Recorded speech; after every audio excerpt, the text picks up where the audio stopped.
Sono Sabrina Moretto, candidata a sindaco qui a Pederobba con il gruppo Pederobba Unita. Mi candido perché?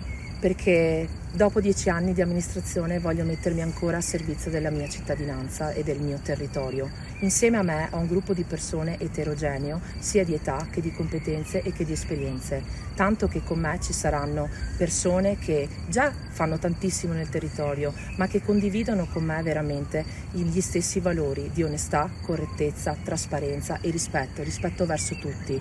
Insieme a me ho persone che hanno già avuto esperienza amministrativa, ma ho anche persone che vogliono veramente portare il loro contributo, portando nuova energia, nuova linfa per questo territorio.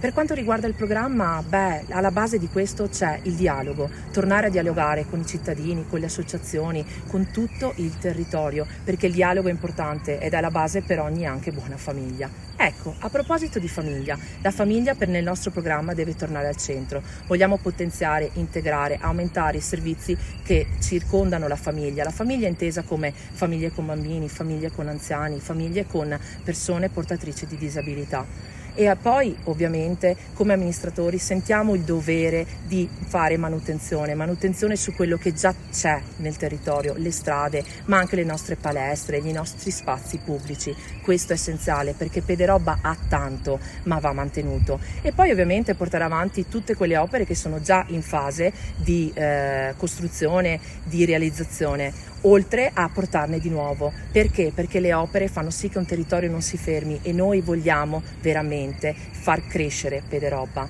Quindi, cittadini di Pederobba, se siete in ascolto, votate per Pederobba Unita. Noi ci crediamo e insieme a voi potremo costruire davvero una Pederobba unita.